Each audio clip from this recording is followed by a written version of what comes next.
جو ہمارا مقبوضہ کشمیر ہے وہ ایک جیل کا نقشہ پیش کر رہا ہے۔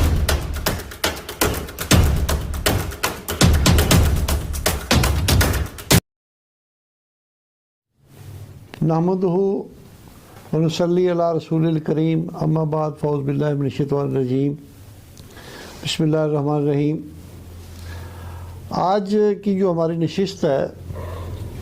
آج کا جو مجلس مذاکرہ ہمارا ہے، وہ کشمیری بھائیوں کو جو استصواب رائے کا حق دیا تھا اقوام متحدہ نے، ہم اس کی یاد دہانی کے لیے یہاں آج اکٹھے ہوئے ہیں، اور ہم یاد دہانی کرا رہے ہیں اقوام متحدہ کو، جو اس نے وہاں قرارداد ایکسیپٹ کی کہ کشمیریوں کو ان کی مرضی کے مطابق جہاں ان کا جی چاہے آزادی کے ساتھ رہیں، ان کا دل چاہے تو وہ پاکستان کے ساتھ الحاق کریں، ان کا دل چاہے تو وہ انڈیا کے ساتھ رہیں، ان کا دل چاہے تو وہ انڈیپینڈنٹ رہیں۔ تو آج 5 جنوری اس دن کی یاد کے لیے اس کو ہم یہاں پہ ڈسکس کر رہے ہیں۔ میں سمجھتا ہوں کہ جو دعوے دار ہے انڈیا کہ میں بڑی ایک جمہوریت ہوں دنیا کی، اس کا چہرہ پچھلے 73 سال سے وہ ایک گھناؤنا چہرے کے طور پہ سامنے آیا ہے، اور اس کا یہ دعویٰ کہ وہ بڑی جمہوریت ہے، میں سمجھتا ہوں کہ یہ کھوکھلے نعروں سے جمہوریت کا دعوے دار نہیں ہوا جا سکتا۔ آج اس وقت آپ یہ دیکھیں کہ جو ہمارا مقبوضہ کشمیر ہے وہ ایک جیل کا نقشہ پیش کر رہا ہے۔ وہاں بچوں کو آزادی نہیں ہے کہ وہ اسکول جا سکیں، میتوں کی تذلیل ہوتی ہے۔ گزشتہ دنوں گیلانی صاحب کی میت کی جو تذلیل کی گئی وہ روز روشن کی طرح عیاں ہے، پوری دنیا نے دیکھا کہ ان کی تدفین بھی جو ان کے ورثاء تھے، ان کے جو عزیز و اقارب تھے، ان کو پابندے سلاسل کر کے، ایک کرفیو کا سما کر کے، اور زبردستی جا کے کسی اور جگہ پہ ان کی تدفین کی گئی۔ اور پوری دنیا کا میں سمجھتا ہوں کہ جو ہمارے انسانی حقوق کی تنظیمیں ہیں، ہمارا OIC ہے، ہمارا عالمی میڈیا ہے، ان سب کو یہ دیکھنا ہوگا۔ اور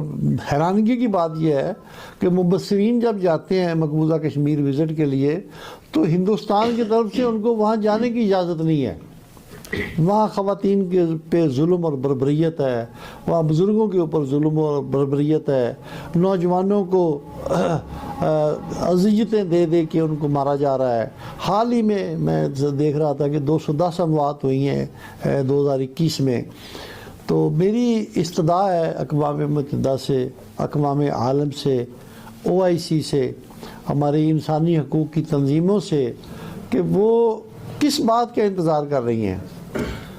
یہاں تو ہم دعوے کرتے ہیں کہ جی جانوروں کے، اینیملز کے حقوق ہیں، تو میں حیران ہوں کہ یار دنیا کو اینیمل تو نظر آ رہے ہیں، وہاں جانوروں کے حقوق نظر آ رہے ہیں، کیا ان کو یہ نہیں سمجھ آ رہی کہ کشمیر جو اس وقت 73 سال سے 74 سال سے ایک جیل کی شکل میں وہاں پہ جن کو کسی قسم کی وہاں پہ آزادی نہیں ہے، نہ مذہبی آزادی ہے، نہ ان کو اپنے نماز کی، نہ عیدین کی، نہ جنازوں کی، ایون ان کا جو اس وقت کمیونیکیشن کا جو ذریعہ ہے اس کے اوپر بھی قدغن لگائے گئے ہیں۔ تو وہاں پہ انڈیا ہر وہ حربہ استعمال کر رہا ہے کہ اس کو ہڑپ کرنے کے لیے وہ اپنی سازشیں جو ہے وہ کرتا ہی چلا جا رہا ہے۔ تو میری استدعا ہے کہ پورے پاکستان کے عوام سے، ایون دنیا، اقوام عالم میں، دنیا میں جہاں بھی مسلمان بستے ہیں اور انسانی حقوق سے منسلک جتنے بھی تنظیمیں ہیں، ہمارا جو میڈیا ہے، وہ اس کو فی الفور اس کے اوپر نوٹس لے اور وہاں جا کے ان کو دیکھے۔ اگر انڈیا اپنی ہٹ دھرمی سے باز نہیں آ رہا تو اقوام عالم کے پاس اور اقوام متحدہ کے پاس ان کے لیے قدغنیں ان کے اوپر لگائے، ان کے جو ہیں ان کے اوپر پابندیاں لگائی جائیں تاکہ وہ ان کو استصواب کا رائے دے۔ ابھی حال ہی میں نصیر الدین شاہ کا جو بیان آیا ہے، یہ تو ہم رو رہے تھے مقبوضہ کشمیر کو، اس وقت جو صورتحال ہمیں نظر آ رہی ہے، جو ہندوستان میں مسلمان ہیں